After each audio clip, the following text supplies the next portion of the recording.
Hey guys, welcome back to our channel, and today I wanted to talk about the long-awaited Joker film.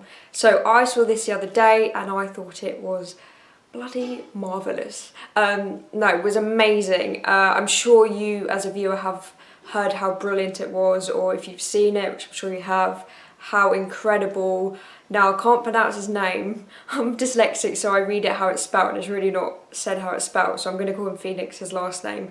He was incredible. I've always liked him because he's always been a bit of a creepy, weird, endearing actor with like some quite odd roles and stuff. So I thought he played it amazingly.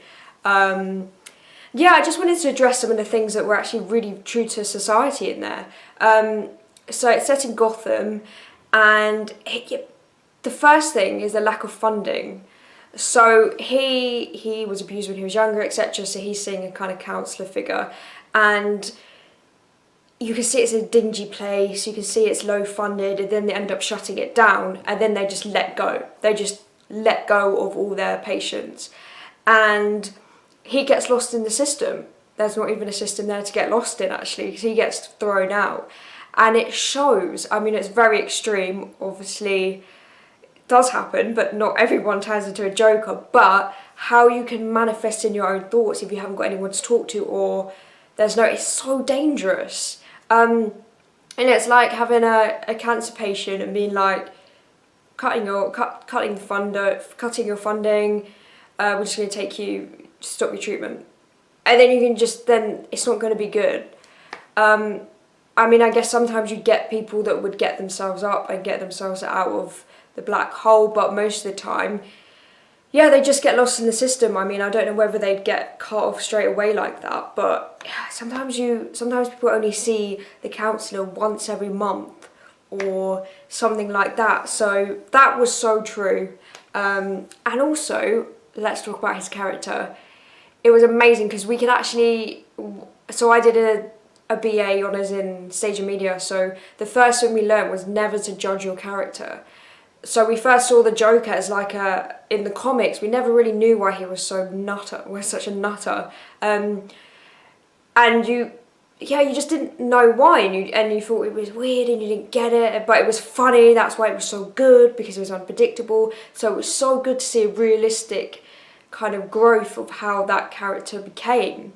And you kind of, at the beginning, you were on his side. You wanted him to succeed, you wanted him to do well, you wanted him to get better, find peace, have a successful job.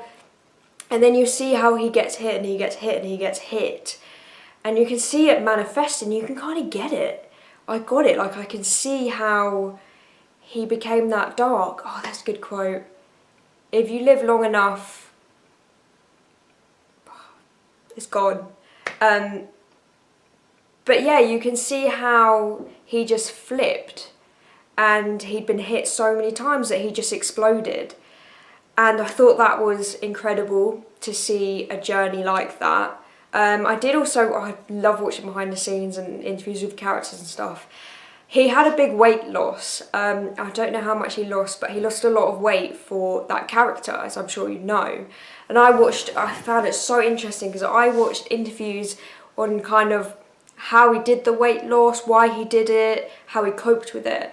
And he was saying, I think he was in an interview with it on American Talk host, they said, how did you find it? Was it really difficult? And he said, yeah, it was really difficult at first, but it was kind of empowering, and that I could do that I could be in that much control. And that really stuck with me, because I thought that's where anorexia that's the vital point where an eating disorder kicks in, especially anorexia, where you're like high on this power and this control that you suddenly have. And they also said, you get to such a low weight, you do start kind of developing a disorder. And I think it all depends on the person, correct me if I'm wrong, how they would go. He's obviously managed it very well, whereas obviously someone like me that started off losing weight very innocently got to that point and just went roop, roop.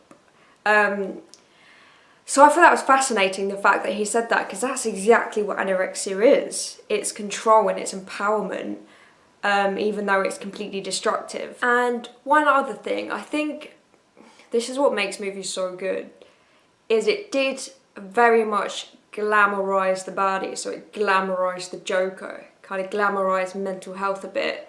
But with films, they've got to be a bit like that for them to be interesting. It was just fascinating because I didn't really think anything of it until my fiance said, yeah, it did glamorise it a bit though. And I know that a while ago when the other Joker film was out, someone dressed as a Joker in a cinema in America, I think, and they shot loads of people. And yeah, it does glamorise it a bit, but it was incredible. So yeah, I just thought that was interesting because I didn't think of that, and the fact that someone actually, you know, they didn't show at that cinema that the person shot all the people at, but yeah, I just thought it was fascinating. There were so many layers to it, and how he became that character was insane. I'm obsessed with it. I've tried to dress up as Harley Quinn, bit of a poor effort though. So yeah, I'd love to know your thoughts on it. We put the video out a bit later for it because we didn't want to put too many spoilers in it, but I would have thought you've seen it by now. So anyway, see you in the next video. Thank you for watching. Bye.